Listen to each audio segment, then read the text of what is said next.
Here we can see that they were not forced to make sworn statement, no, after this one. Well, Yusek pasensya na, June, medyo boss. yung signal yata natin na may diferensya. So on the screen, you could see that the oath is being administered by the PAO lawyer, si Attorney Bagay po ng Region 3. And very important, in the presence po ng mga magulang ni Jed, ni Miss Jed ni Miss Jed Tamano, nasa likod po, no? So what is being shown here is that they were the affidavit was validated and voluntarily admitted, yung mga statement doon by the two ladies in front of the PAO lawyer and the parents of Miss Jed Tamano. Okay, next slide. Dito po makikita natin yung representative from the Commission on Human Rights, Region 3. Kinausap din po sila, no? Sila lang doon to check on the safety and well-being of Jed and Julina. So ito po yung pinapakita natin dito sa slide na to. Alright, next is yung pong mga handwritten affidavits nung dalawang bata, and I would like to give emphasis on certain very important contents of first yung pong written affidavit ni Jed Tamano. Meron pong dalawang no, pero yung isa transcribe lang, computer printed, but the contents are the same. But this one, as I was told by our lawyer friends, mas may diin, no? Mas truthful yung mismong handwritten na affidavit po ng isang nag-execute ng kanyang affidavit. So shown on the slide is the handwritten affidavit of Miss Jed Tamano.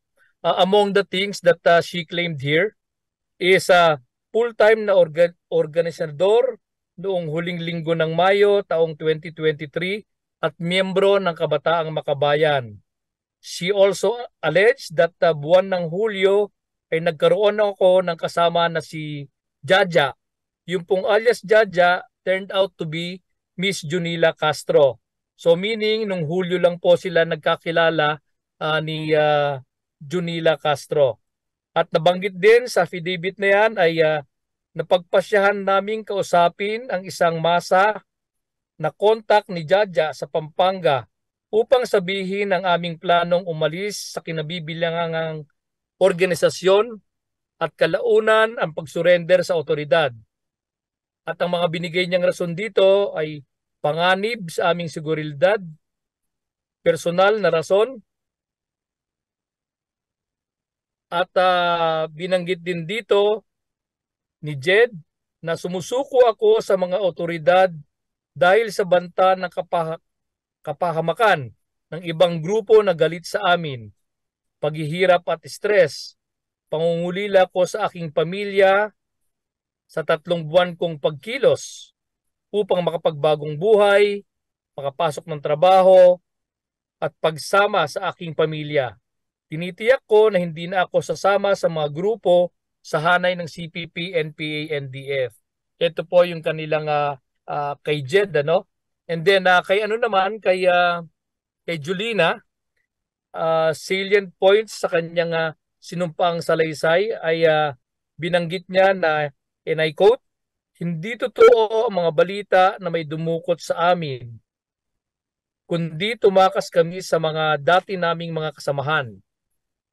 Sinabi niya na may 4 na taon na akong nasa kilusan. Organisador sa kabataan, naging hukbo, meaning nag-NPA po siya, at huli ay naging organisador ng mga mangingisda. Umikot ang buhay ko sa hirap at pangamba. Hirap dahil sa gutom, pagod, lungkot, sa pagkawalay sa pamilya at sa trabaho.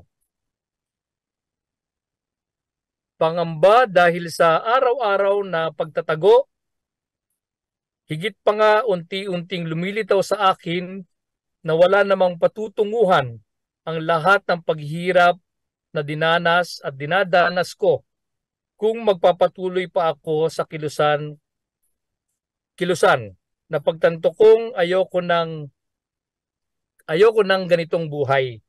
Binanggit din ni Julina na balak na kaming trabahuhin ng grupong RHB, isa sa kalabang grupo ng NPA. RHB, kung hindi ako nagkakamali, ito yung revolusyonaryong hukbong bayan, na hindi tugma sa paniniwala ng mga NPA. And lastly, she claimed also na ibinabahagi ko kay Rian. Yun po yung koda ni Jed, Rian. Ibinabahagi ko kay Rian ang balak kong tumakas at dahilan nito, ipinaliwanag ko sa kanya na huwag na niyang hayaang masayang ang buhay niya katulad na nangyari sa akin, hanggang sa nahikayat ko siya na sumama sa pagtakas ko. Muli, pinabubulaanan ko ang mga balitang may dumukot sa amin, etc. So it was signed by themselves, and then it was also signed by I believe Reynante Bautista is the mayor of Angat, in Bulacan. So